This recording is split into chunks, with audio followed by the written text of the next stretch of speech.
Ini penjaganya udah menyiapkan tisu ya. Oke, berarti udah prepare banget dia. 18, 19. Oh iya. Ya, tiba-tiba rekamannya langsung masuk ke ke detik 53 ya. Oh, ada gerakan lambat. Oh, ini menarik banget. Karena dia sebenarnya lock room mystery itu dia sedang mengirim pesan simbolik. Jadi si pelaku itu sedang mengirim pesan simbolik. Kalau lu ngomong, lu ngasih tahu seseorang, nih, hukumannya memberikan contoh dengan cara dilakban. Nggak hanya mulut, tetapi seluruh kepalanya. Halo guys, kembali lagi di channel FKR Project. Nah, kali ini kita bakal membahas kasus yang emang di request teman-teman semua, yaitu kasus Arya Danur, yaitu seorang diploma yang dimana dia sudah berusia 39 tahun dan ia ditemukan meninggal di dalam sebuah kos-kosannya. Nah, bukan karena sakit meninggalnya Arya Danur ini, tapi karena dilakban bagian wajahnya. Nah, kita bakal ngebahas siapa sih sebenarnya Arya Danur ini dan banyak juga kejanggalan-kejanggalan pada CCTV yang disebarkan oleh media. Dan kita juga bakal ngebahas gimana sih tanggapan dari para netizen kita ini juga ya, tentang banyak banget kejanggalan, banyak dugaan kalau ini kejadian adalah karena dia dihabiskan oleh seseorang. Ya, buat teman-teman yang baru mampir, jangan lupa guys diklik dulu tombol subscribe-nya. Dan teman-teman juga di channel ini sekarang kita punya produk baru, yaitu namanya FKR Crunchy. Yang di sini teman-teman bisa lihat, saya taruh di sini fungsinya buat nemenin kalian nonton, dan itu produk saya karena gak ada brand yang makanan masuk ke saya, jadi saya ciptakan sendiri biar kalian bisa makan. Tidak lupa juga saya nampilin produk-produk dari brand nih yang suka parfum, tampil wangi kan, ya kali deket orang masa bau, dan ya ini sabun-sabun, pokoknya lengkap lah di sini. Nanti linknya bakal saya taruh di deskripsi. Kasus di Indonesia tidak akan pernah mati dan drama tidak akan pernah habis. Kita mulai videonya sekarang juga. Let's go.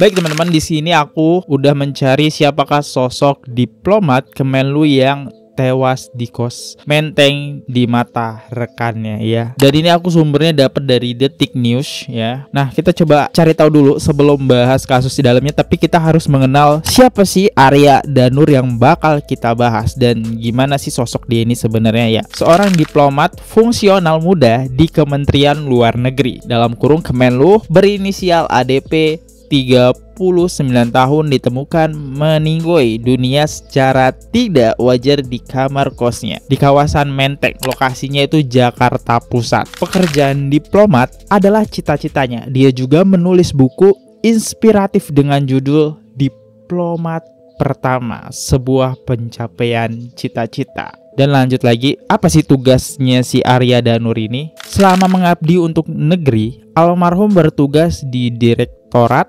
Diplomasi Publik KBRI Dili, KBRI Buenos Aires, Direktorat Perlindungan WNI. Oke. Nah, dia jadi tugasnya selama ini ada 3 ya teman-teman. Kalau kita lihat KBRI Dili itu, setelah aku cari tahu, itu lokasinya ada di Timur Leste, sedangkan KBRI Buenos Aires itu berada di Argentina teman-teman ya. Dan kalau Direktorat Perlindungan WNI yaitu Kementerian Luar Negeri yang berkomunikasi antara Indonesia dengan luar negeri. Nah, dia masih ngurusin itu. Yang itu kalau aku lihat sih lokasinya juga ada di Jakarta ya teman-teman. Nah, jadi dia megang 3 ya. 3 pekerjaan yang dia tanganin. Yang menariknya, kita bakal ngeliat sebuah kasus lewat CCTV aja ya teman-teman.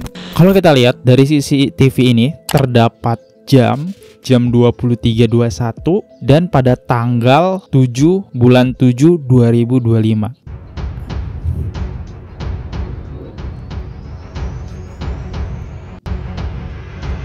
Oke, ini kita bisa lihat Arya sedang memegang sebuah plastik hitam dengan berisikan sesuatu barang. Tapi berita yang ku baca teman-teman, ini berisikan sampah ya. Oh, dia kayak membuang sampah gitu. Dia keluar. ini masuk di jam masih 23.25 ya. Lampu-lampu pada mati. Ya, belum ada kejadian apapun.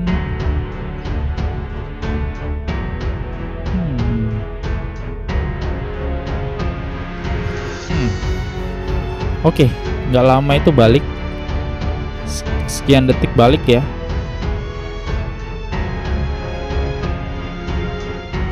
Dia masuk ke kosannya. Oke, ini penjaga kos-kosannya yang dimana ngencungkil-cungkil teman-teman. Oh. Oke.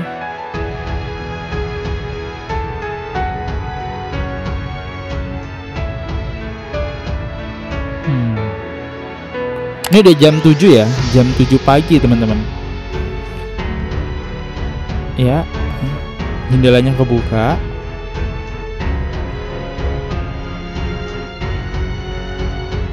Oke, dibuka dan udah sempat ngerekam ya.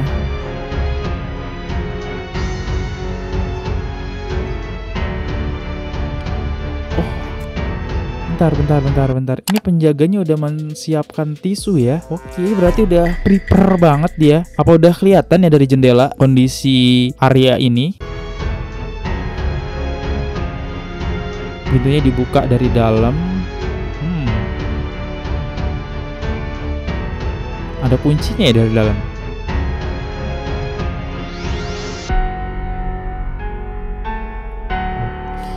Oke.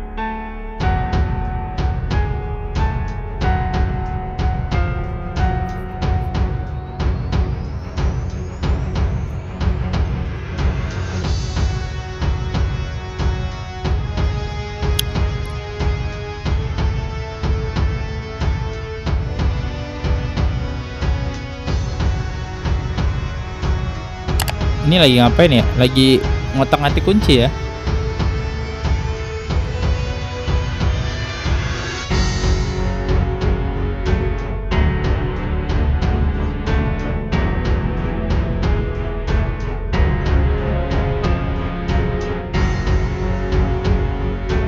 Kesusahan teman-teman, kesusahan bukanya.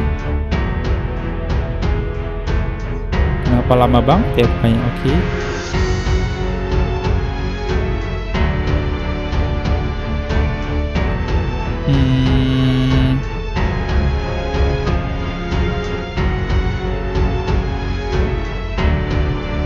Masih ngotak-ngatik ya pintunya biar kebuka. Masih kekunci, coba didorong.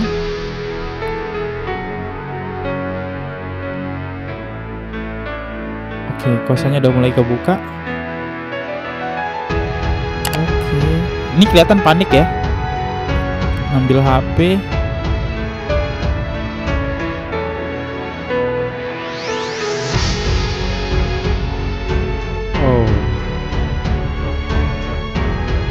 Kenapa ini?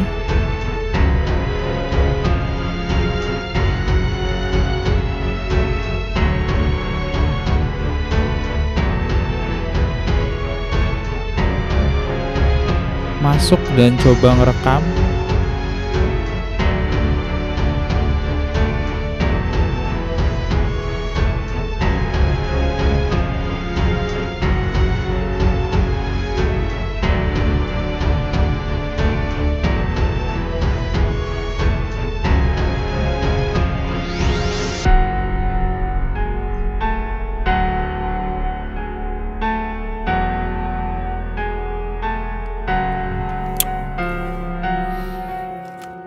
Itu dia rekaman full CCTV kejadian yang dimana area telah ditemukan dengan kondisi itu wajahnya dilakban teman-teman. Secara logika kalau kita ngomongin lakban, apakah bisa melakban sendiri? Itu kan kalau dia pengen ibaratnya membun ya, tapi harus dilakban itu kan susah banget gitu. Ya udah keburu kehabisan napas duluan, yang ada belum kerjanya belum kelar di lakban. Dan yang menarik adalah penjaga kos tersebut tahu bukanya lewat jendela teman-teman. Karena kejadian ini ya yang mempersulit pihak ini, apakah kejadian ini adalah kasus penghabisan ya, oleh seseorang atau menghabisi dirinya sendiri gitu. Karena kondisi kuncinya di dalam nih kalau kita lihat kayaknya udah profesional banget teman-teman ya kejadian ini. Apakah di CCTV itu nggak ada orang lain ya selain itu? Oke, kita lihat deh komentar dari netizen setelah kita menonton rekaman sisi ini. Sekelas diplomat kok tinggalnya in the kos ya? Yang di apartemen atau rumah pribadi gitu. Negara sangat menyedihkan. Tempat tinggal seorang diplomat seperti itu sangat jelas keamanannya sangat kurang. Apakah pantas seorang diplomat itu tinggal di situ ya? Ya, nanti kita lihat orang-orang tetangganya yang kenal oleh sosok Arya Danur tersebut. Kita lihat aja balik lagi kejanggalannya apa aja sih. Kejanggalan yang pertama adalah coba perhatikan detiknya hilang. 23.25.19 tiba-tiba jadi 23.25.53. Durasinya mepet banget ya kehilangan detiknya. Oke. Kita lihat videonya. Ini dari kita perhatikan ini 25 ya, ini masih 24. Ini momen Arya masuk kos ya, ke dalam kosnya.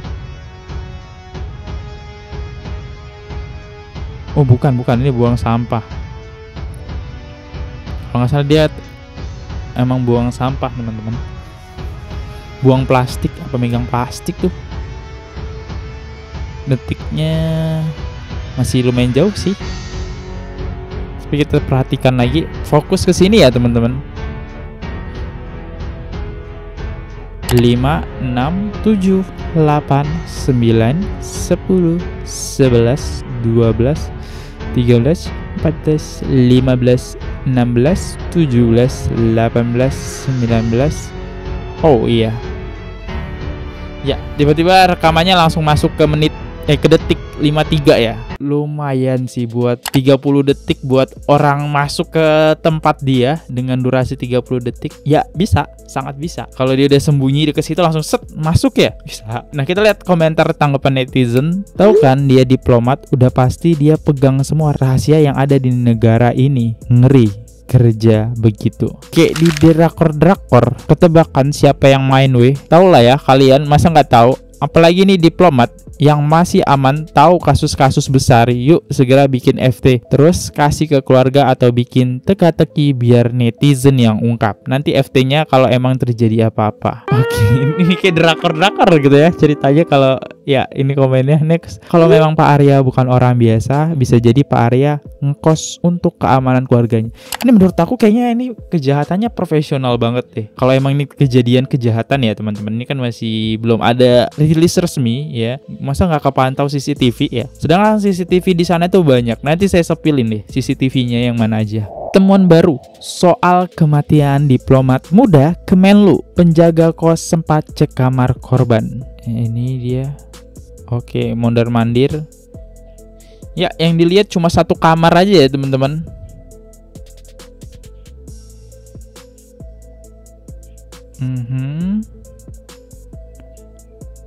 Ya ngapain coba ke depan? Oh ngunci pintu mungkin, atau mastiin pintu.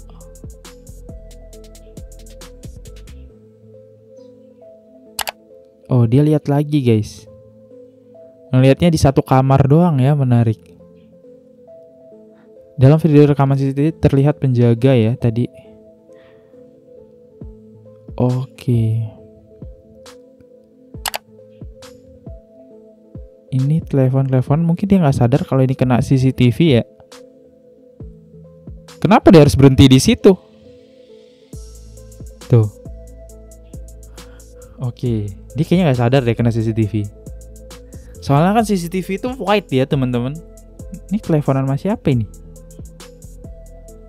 Kayak mantau gitu ya. Kenapa harus berhentinya di situ gitu kan?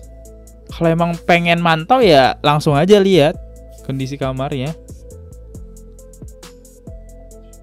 Oke, terus putar balik. Penjaga kos kembali terlihat memantau kamar korban jam 5.20. Jam 5 pagi dipantau lagi. Oke. Oke, ada suara jalan sini.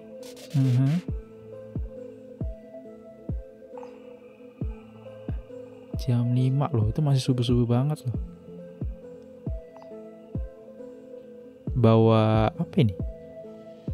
Diintip lagi.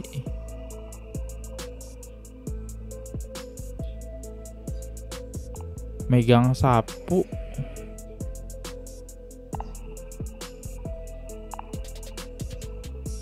Garuk. Oke. Balik lagi.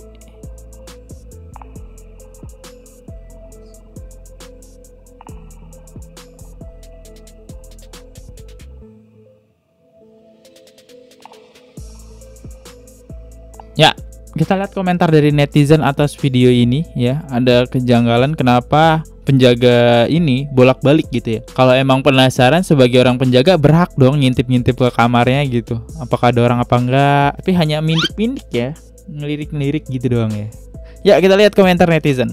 Yang harus dicurigai penjaga kosan. Dia mondar-mandir kayak lagi ngeliatin situasi dan dia pegang HP kayak lagi nelpon orang lain. Terus mondar-mandir lagi ngeliatin situasi udah aman apa belum. Nah, abis itu CCTV di jam segini kamarnya si Arya nggak kelihatan dari CCTV. Nah, pas paginya CCTV berubah, kamar si Arya jadi kelihatan dari CCTV. Nah, terus si penjaga kos ngebuka kamar si Arya buat ngeliatin si Arya masih hidup apa udah meninggal. Di CCTV tersebut sih penjaga kosannya ngebukain kamar Arya dengan cara ngerusak jendela pakai obeng. Abis jendela kebuka, pas jendela kebuka dia malah ngebuka pintu pakai kartu. Kenapa nggak dari awal aja ngebuka pintunya pakai kartu dan nggak ngerusak jendela? Masuk akal juga sih. Setiap penjaga kos kan biasanya punya kartu yang bisa mengakses semua pintu ya. Kenapa dia malah membobol jendela? Oh iya juga. Penjaga kos harusnya punya kunci cadangan segala macem ya. Masih menjadi misteri. Gimana tanggapan teman-teman semua? Komen di bawah. Nah, ada lagi temuan dari netizen waktu dia ngebuka ada sedikit gerakan yang cukup aneh. Ada kejanggalan dibuka paksa jendela. Oke, suruh coba perhatikan lagi. Oh.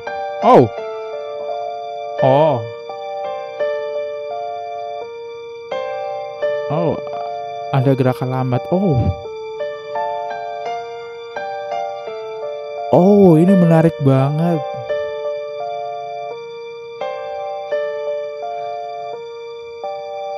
Fakta terbaru kasus kematian diploma Kemenlu dugaan bundir menguat karena polisi tidak menemukan indikasi kekerasan dan sidik jari di Lakban identik dengan korban. Tapi ini kalau beritanya dia bundir teman-teman ya, itu menyusahkan diri dia sendiri soalnya. Dia harus melakban diri dia sendiri dan keburu dia juga nggak bisa ngelihat ya. Udah keburu kehabisan napas, keburu dia melilit.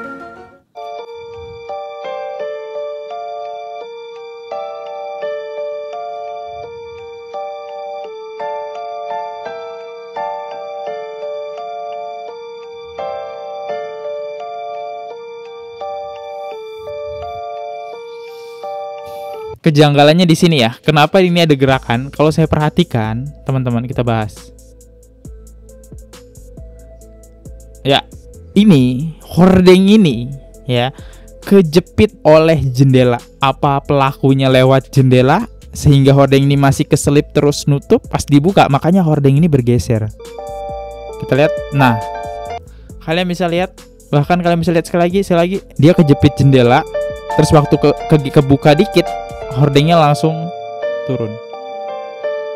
Apakah pelakunya, kalau emang ada pelakunya, itu lewat dari jendela? Karena secara logika kalian punya akses pintu terus jendelanya nggak dikunci kan, itu aneh banget ya. Ini kelihatan banget jendelanya nggak rusak ya teman-teman, nggak dikunci, makanya penjaganya nih ngebobol jendela aja gitu. Sebenarnya nggak harus ngebobol jendela, harusnya punya kunci keamanan gitu. Kalau ada apa-apa kan, kunci hilang, pasti keamanan punya duplikatnya nih. Gimana teman-teman? Menurut teman-teman semua ini ada kejanggalan nih. Hordeng kejepit di jendela yang seakan-akan ada orang mungkin yang lewat dari jendela keluar sehingga dia kejepit nutupnya. Ini dari sumber Bambang Wijojanto. Ini membuat statement yang bikin netizen berpikir ulang nih. Kalau dia emang bundir, ya kenapa kejadian ini dilakukan? Kalian dengar video ini dulu. Pembunuhan seperti ini biasanya disebut sebagai locker room mystery.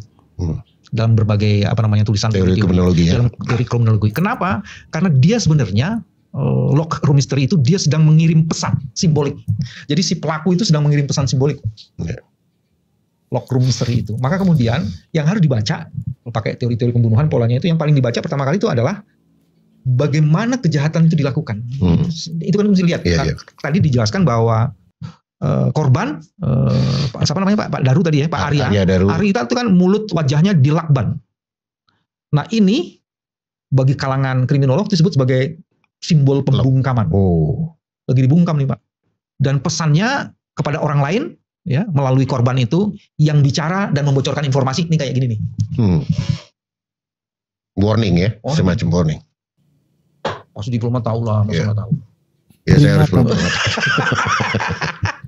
Tapi itu juga kan teorinya ngomong kayak gitu. Teorinya. Dan teman-teman di kepolisian pasti juga jago-jago. Jago lah. Nah apalagi sebenarnya kalau benar bahwa Arya sedang terlibat dalam melindungi warga negara dalam kasus TPPO, dalam kaitan dengan Kamboja gitu ya, atau di tempat lain kita nggak ngerti, maka ini menjadi semakin relevan untuk melihat pola ini.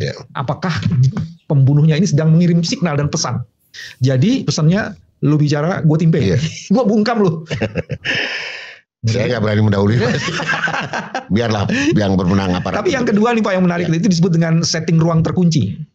Jadi ini kan kita kan kayak lagi dikasih teka-teki. Kalau jejaknya nggak ada, kemungkinan besar dia bunuh diri nih. Lagi mau dibikin seperti itu kan? Atau sebenarnya apa? Jadi ini keahlian profesional dari pelakunya yang tidak meninggalkan jejak. Dia kan ingin membuat skenario, fake skenario. Seolah-olah ini pasti bunuh diri loh. Nggak ada orang ini. Yang tahu gitu. Karena kan ternyata tadi Bapak bilang kan, pintunya terkuncinya dari dalam. Jam 9 malam dia masih berkomunikasi dengan istrinya. Terus dia pesan apa? Makanan. Melalui Gojek atau GoGrab. Wah ini namanya semua kita sebut nih Pak. Maksudnya dia bayar ke kita nih. Terus udah gitu jam 5 pagi ditelepon istrinya karena mereka biasa berkomunikasi pagi, tapi tidak ada. Sehingga kemudian pembunuhan ini tidak akan mungkin terbongkar kalau istrinya tidak menyuruh satpam untuk membongkar ininya. Nah itu sebenarnya jadi yang kedua tuh yang tadi bilang dia sedang mengirim apa yang disebut dengan skenario palsu. Seolah-olah ini bunuh diri. Lu bunuh diri nih. Ini dia statement yang diberikan membuka wawasan kita bahwa ini mengirim sinyal ya, mengirim pesan. Ini adalah kasus pembungkaman dimana lo nggak bisa ngomong seenaknya ke, mungkin kita nggak tahu kemana, atau ada suatu rahasia yang emang dibongkar oleh Arya Danur sehingga kematiannya ini sebagai simbol pembungkaman. Ya, kita lanjut. Gimana sih sosok Arya ini di daerah kos-kosan ya? Bagaimana penyelidikan kasus kematian diplomat muda Kementerian Luar Negeri Arya Daru? Kita bergabung dengan jurnalis Kompas TV Zevanya Situ. Kita masih menunggu bagaimana hasil penyelidikan dari polisi untuk mengungkap apa yang menjadi penyebab kematian dari diplomat muda Arya Daru Pangayunan ini. Tapi Medop, ini saya akan mengeksplor bagaimana sebenarnya kondisi lokasi di indekos yang ditinggali oleh diplomat muda Arya Daru ini. Memang kalau di lokasi ini ada banyak sekali CCTV yang mengawasi aktivitas di sekitaran indekos ini. Seperti misalnya di Juru Kamera Kompas TV Andika Pratama ini memperlihatkan ada 3 buah CCTV ini yang mengarah ke arah area halaman indekos, di mana ini memperlihatkan adanya kedatangan atau kepergian dari penghuni indekos ataupun masyarakat umum yang berdatangan begitu ya. Nah, di bawah CCTV ini, Medop dan juga saudara, ini ada akses pintu. Di mana untuk masuk ke dalam area indekos ini memang ada 2 akses pintu. Nah, di pintu yang di sisi kanan bangunan ini hanya ada gembok yang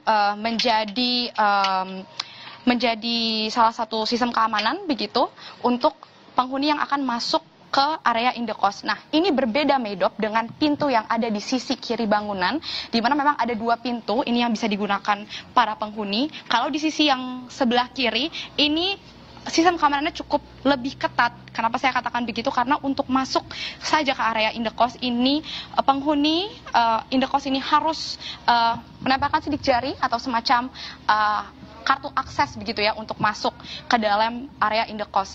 Yang menariknya Medop dan juga saudara, berbeda dengan sisi dari pintu kanan bangunan.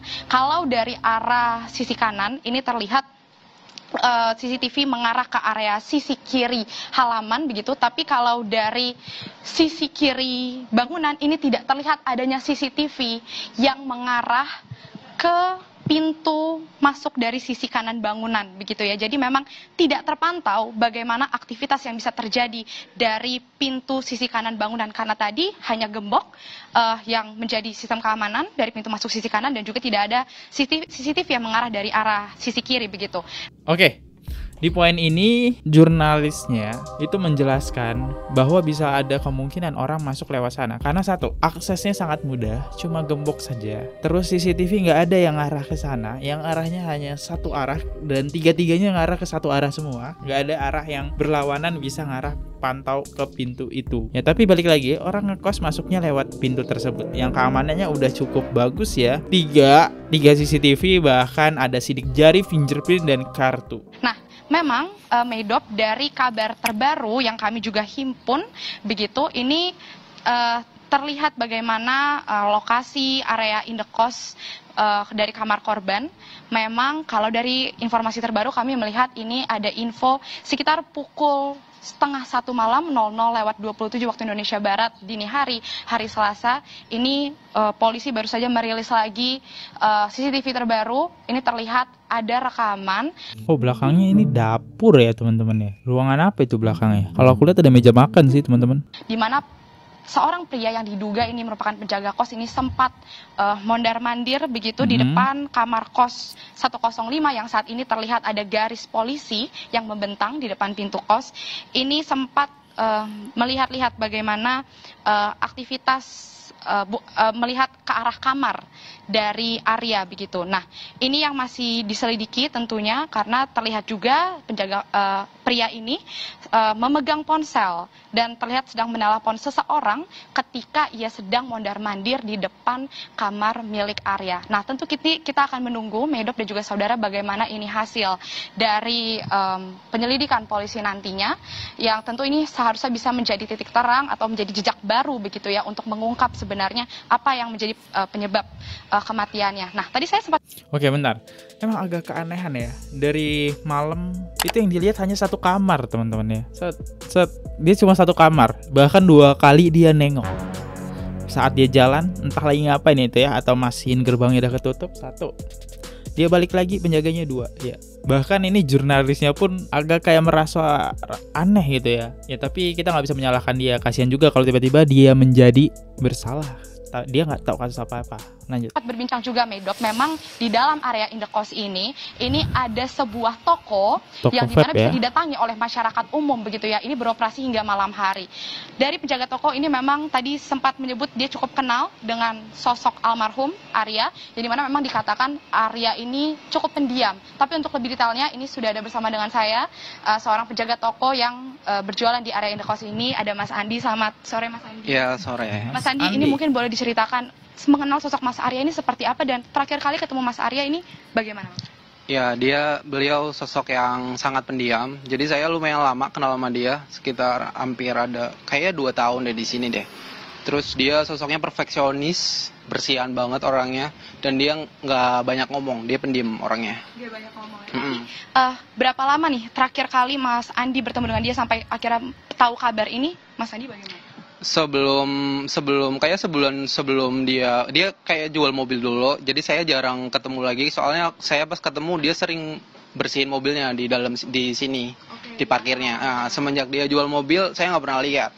Terus saya kira dia udah pindah dari kosan sini, ternyata saya dapat kabar, saya sering manggilnya Om Daru, ternyata dia meninggal, ternyata masih di sini orangnya. Oke, berarti artinya beberapa hari terakhir ini tidak ada terlihat keberadaan Mas Daru di dalam kos ini? Enggak. Saya malah kiranya dia udah pindah. Biasanya dia soalnya kalau masih kerja di sini, dia paginya itu bersihin mobil dulu, balik kerja juga dia bersihin mobil dulu di sini gitu. Oke. Dan itu udah lama nggak kelihatan. Nah, Mas, ini mau nanya sedikit terkait dengan bagaimana kondisi pintu kos. Ini kan memang ada 2 akses pintu. Apakah memang biasanya yang digunakan para penghuni indekos ini adalah pintu sisi kanan yang terlihat ini sistem ada aksesnya begitu, atau dari sisi kiri ini juga bisa masuk begitu penghuni kos?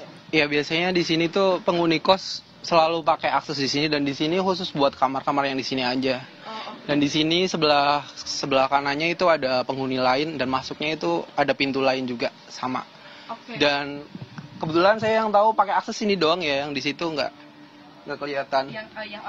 Oke, berarti cukup jarang untuk menggunakan sisi yang pintu kos sebelah kiri begitu ya. Oke. Mas Andi mungkin boleh atau enggak kondisi area belakang bangunan ini, karena kalau saya lihat tadi kan ini ada seperti ruang tengah ya, untuk apakah bentuk kondisi bentuk kondisi bangunannya ini seperti letter U, artinya dari pintu masuk sisi kiri ini bisa juga orang keluar dari pintu yang sisi kanan, atau ini sebenarnya terbatas aksesnya ini? Bagaimana? Saya tahunya sih terbatas ya, tapi saya nggak pernah mastiin buat masuk ke dalam. Soalnya tahunya kalau penghuni sebelah ya keluarnya lewat sebelah, kalau penghuni sebelah sini ya selalu lewat sini, nggak pernah kayak ada dia masuk sini keluar situ, nggak pernah lihat sih. Oke. Mas Andi tadi kan sering melihat katanya Mas Daru ini suka membersihkan mobil. Oke, mohon maaf klarifikasi dikit. Ternyata saya salah nulis. Kenapa saya menulis Danur di sini? Padahal namanya Arya Daru ya. Maaf banget, baru sadar di pertengahan video. Dan ya, ini pertanyaan sangat-sangat bagus teman-teman. Apakah bisa melalui akses yang letter U? Maksudnya letter U itu, kalau teman-teman perhatiin, jadi orang yang masuk cuma keamanannya lemah dengan gembok tadi, dia bisa berputar masuk lewat sana ya. Itu bagus tuh pertanyaannya ya. Dan pihaknya juga nggak tahu nih siapa, Andi ya. Andi nggak tahu kalau emang itu bisa ke sana. Dia juga jarang kayaknya untuk bisa melakukan lewat kayak gitu ya, muter-muter. Dikatakan tadi juga cukup perfeksionis. Kesehariannya kalau Mas Andi memantau ini, kalau di area indekos atau mungkin sedang berbincang, ini bisa digambarkan nggak sih kesehariannya seperti apa? Kalau tadi mungkin pernah melihat sisi perfeksionisnya seperti apa? Ya, jadi kebetulan dia juga customer saya juga, dia nge-vape juga. Jadi saya banyak ngobrol sama dianya pas dia beli peralatan vape ke saya. Jadi saya ngobrol lumayan panjang sih. Kelihatan perfeksionisnya dari soal parkiran, dia parkiran khusus punya dia, nggak boleh diparkirin sama siapapun, kayak device-nya dia harus tetap bersih terus, dan dia kayak ya emang perfeksionisnya kelihatan banget dan bersihan banget orangnya. Oke, berarti terlihat dari bagaimana ketika ia selalu membersihkan mobilnya, itu sangat diperhatikan begitu sisi perfeksionisnya. Baik, terima kasih banyak sekali lagi informasi yang bisa diberikan Mas Andi. Itu dia tadi Merob dan juga saudara, ini sedikit bagaimana gambaran sosok almarhum begitu dari pria yang mengenal, di mana salah satu penjaga toko yang berjualan di area indekos ini. Memang tadi dikatakan almarhum ini adalah sosok yang cukup pendiam, tapi memang terkenal cukup perfeksionis. Terlihat dari bagaimana keseharian dia selalu membersihkan mobil miliknya, ini yang selalu diparkir di sebelah sisi kiri saya. Dan tadi memang digambarkan ini terlihat rata-rata biasanya para penghuni indekos ini selalu masuk dari sisi yang aksesnya ini cukup ketat begitu, tapi tidak menutup kemungkinan bagaimana bisa juga digunakan pintu masuk sisi kanan, karena saya beberapa kali selama memantau di area ini beberapa kali melihat ada orang yang keluar masuk dari sisi pintu yang sebelah sisi kanan bangunan. Demikian Medop, kita akan tunggu bagaimana hasil penyelidikan dari polisi untuk melihat pengungkapan dari kematian diplomat muda Arya Daru. Oke, itu dia yang kita dengerin untuk kasus Arya Daru ini. Kita bisa menangkap dia seorang perfeksionis ya, perfeksionis teman-teman, yang dimana masa ya seorang perfeksionis lupa gitu kunci jendela. Biasanya orang perfeksionis itu sangat-sangat teliti teman-teman ya. Terus masa ada hordeng yang nyangkut di jendela itu sangat aneh ya. Bisa jadi kalau hordeng itu adalah sebuah ganjelan jendela biar jendela itu kelihatan tertutup rapat teman-teman ya. Itu sangat aneh ya, seorang perfeksionis teman-teman. Dan dia juga sampai ngejual mobil nih. Ini ada salah satu yang menduga-duga kenapa beliau menjual mobil di sini. Beliau jual mobil sepertinya sudah masuk ancaman. Karena apa? Mas Andi bilang setelah jual mobil jarang kelihatan. Artinya Mas Arya Daru itu sudah mulai berjaga-jaga. Tahu bahwa dirinya tidak aman. Soal istrinya yang khawatir itu mungkin bisa saja jam 9 malam saat dia berkomunikasi dengan korban. Korban sudah bercerita. Ya, ini konspirasi yang sangat menarik. Pengakuannya sama kayak Jessica jilid 2. Berlarut-larut yang ujung-ujungnya ngehukum orang yang tidak bersalah. Ya, semoga jangan itu. Makanya tadi saya takutnya kita menuduh orang yang salah ya, penjaga keamanannya, karena emang yang terlihat di CCTV kan hanya dia ya. Itu kita takutnya kita malah menjadikan dia orang yang tidak bersalah. Nah, kira-kira gimana teman-teman setelah kita menelusuri jejak-jejak data segala macam? Apakah ini kasus bundir atau ada seseorang yang menghabisi sosok Arya Daru ini, seorang diploma? Apakah dia menyimpan rahasia yang menunjukkan nih, kalau lu ngomong, lu ngasih tahu seseorang, nih, hukumannya memberikan contoh dengan cara dilakban. Nggak hanya mulut, tetapi seluruh kepalanya. Kalian bisa berkomentar di bawah. Nah, karena ini seru, jangan lupa check out makanan. Dan ya, kalau teman-teman pengen mandi dan wangi, selalu saya merekomendasikan parfum, karena ini yang selalu kita gunakan tiap hari. Saya undur dulu, kalau ada salah kata mohon dimaafkan. Data-data yang saya dapat sudah saya tampilkan. Sampai jumpa di next video. See you. Goodbye. Jangan lupa klik tombol subscribe. Bye-bye. Oke guys, subscribe channel FKR Project. Jangan lupa kalian subscribe channelnya FKR Project. Subscribe channel FKR Project. Hai guys, jangan lupa untuk subscribe FKR Project.